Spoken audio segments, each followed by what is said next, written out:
అందరికీ నమస్కారం. కర్ణాటక వాల్మీకి స్కామ్ తెలంగాణ ప్రభుత్వం మెడకు చుట్టుకుంటుంది. అది చాలా పెద్ద స్కామ్. అది ఎన్నికల సమయంలో జరిగిన స్కామ్ కర్ణాటకలో ఇప్పుడు బయటపడుతున్నది. కాంగ్రెస్ పార్టీ కర్ణాటకలో ఎప్పుడైతే అధికారంలోకి వచ్చిందో అప్పటి నుంచి రకరకాల స్కాములు ఘోరాలు జరుగుతున్నాయి. అవి తెలంగాణకు వ్యాపిస్తున్నాయి. విచిత్రం. ఎందుకంటే అక్కడ జరిగిన అవినీతి సొమ్మును ఇక్కడ జరిగిన అవినీతి సొమ్మును అధిష్టానానికి పంపుతున్నారు ఇద్దరు ముఖ్యమంత్రులు. ఎవరో ఒకడు లాభం కానాడో లాభం దొరకనోడో ఎవరో బయట పెట్టేస్తున్నాడు. పేపర్లో వచ్చిన విషయం ఒకసారి అదేందో తెలుసుకుందాం మనం అందరం. నేను మీతో షేర్ చేసుకోదలుచుకున్నా. హైదరాబాద్ కర్ణాటకలో వాల్మీకి స్కామ్ లింకులు. తెలంగాణ పాములను కాపాడుతున్నది ఎవరు? బాగుంది హెడ్డింగ్, తెలంగాణ పాములు. కాంగ్రెస్ పాలిత కర్ణాటకలోని వాల్మీకి కార్పొరేషన్లో వెలుగు చూసిన రూపాయలు 187 కోట్ల స్కామ్ లింకులు తెలంగాణలో బయటపడడం సంచలనంగా మారింది. ఈ స్కామ్లోని మొత్తం డబ్బులో 45 కోట్లు హైదరాబాద్కు తరలి రావడం, అందున ఒక ఆర్బీఎల్ బ్యాంకులోని 9 ఖాతాల్లోనే ఆ డబ్బులు జమ కావడం అందరినీ ఆశ్చర్యపరుస్తోంది. అంటే ఒకరు కాకుండా ఒక 8-9 మంది కలిసి దాన్ని పంచుకున్నారు అన్నట్టు. ఒక్కొక్కరు పేర్లు బయటకు వచ్చినాయంట. ఇది మీడియా చూపిస్తలేదు, కానీ ఏదో ఒకరోజు ఇది పెద్ద సంచలనం అవుతుంది. ఆర్బీఎల్ బ్యాంకుకు చెందిన 9 ఖాతాల్లో 45 కోట్లు జమ. స్కామ్కు సంబంధించి రాష్ట్రంలో సిట్, సిబిఐ, ఈడీ సోదాలు, కానీ ఒక్క మీడియా చూపిస్తలేదు. సిట్టు, సిబిఐ, ఈడీ తెలంగాణకు వచ్చి సోదాలు చేసింది, కానీ మీడియా చూయిస్తలేదు. ఎంత భయపడుతున్నదో, మీడియాని ఎవడు కంట్రోల్ చేస్తున్నాడో తెలంగాణ ప్రజలు గమనించాలి. వాల్మీకి కార్పొరేషన్ స్కామ్ విచారణ రోజుకో కొత్త మలుపు. సుసైడ్తో స్కామ్ గుట్టురట్టు చేసిన సూపరింటెండెంట్పై కేసు. అతడే కీలక నిందితుడని పేర్కొంటూ సిట్టు 2వ ఛార్జ్షీటు. తన భర్తను కావాలని ఇరికిస్తున్నారని మృతుడి భార్య ఫిర్యాదు. సోదాల తర్వాత ఎలాంటి ప్రకటన విడుదల చేయని కేంద్ర ఏజెన్సీలు. అనుమానాలు ఉన్న లోతైన విచారణ జరపని దర్యాప్తు సంస్థలు. అంతా మిలీ భగత్.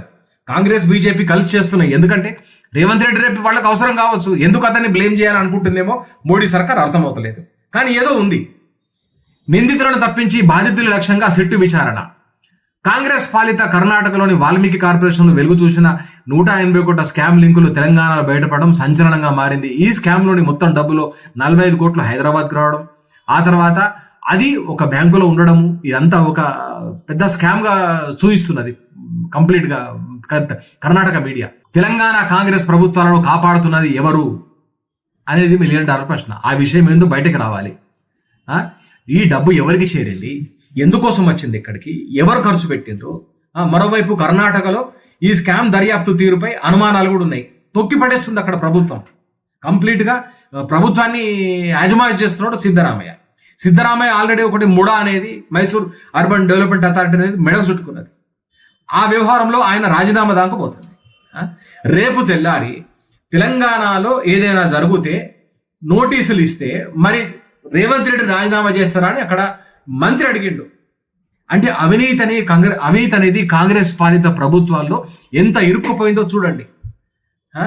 ఇంకొక ఇక్కడ కీలకమైందంటే అసలు నిందులు తప్పించి స్కామ్ను బయట పెట్టిన వ్యక్తినే కీలక నిందుడుగా చేర్చడం కలకలం. అదే కాంగ్రెస్ పార్టీ. అదే అంటే వాడు ఎవడన్నా కానీ వాళ్లకు వ్యతిరేకం పోయిందంటే కథం వాడిగా అయిపోయినట్టే. వాడిగా ఇప్పుడు అతను ఎవరైతే బయట పెట్టిండో ఈ స్కామ్ని ఆయననే కీలక నిందితుగా చేసిండట. ఇంకా ఏముండే?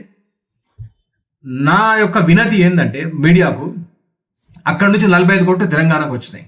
తెలంగాణలో ఒక బ్యాంకులో జమ అయినాయి, 9 మంది ఖాతాలకు పోయినాయి. మరి ఈ విషయాన్ని బయట పెట్టచ్చు కదా మీడియా? ఎందుకు పెట్టది? ఇంత పెద్ద స్కామ్ని ఏదో చిన్న విషయం జరిగేసరికి స్టింగ్ ఆపరేషన్లు చేస్తారు. మరి ఆ మీడియా ఇవాళ ఎందుకు మాట్లాడతలేదు? మాట్లాడాలి కదా. ఆ మీడియా ఇవాళ నోరు తెరవాలి కదా. ఇది ఇంత పెద్ద స్కామ్. కర్ణాటక వాల్మీకి స్కామ్ అంటే చాలా పెద్ద స్కామ్. అది అక్కడ ప్రభుత్వాన్ని అతలకుతలం చేస్తున్నది. అటువంటి విషయాన్ని మీడియా ఆపేస్తున్నది. మళ్ళీ ఇంకొకటి, ఇదేదో V6 బిజినెస్ అని వాళ్ళకి చేరినాయట పైసలు. మా V6 బిజినెస్ ఎవరిది? రోజు నీతులు వల్లించే వివేక్ వెంకటస్వామి ఇటువంటి వ్యవహారంలో ఇరుక్కున్నాడా? రేపు తెల్లారి ఇది కూడా ఆయన మెడకు చుట్టుకోబోతుందా? అన్ని బయటకు రావాలా, కంప్లీట్గా బయటకు రావాలా, వ్యవహారాలన్నీ బయటకు రావాలా, వస్తేనే తెలుస్తుంది కదా.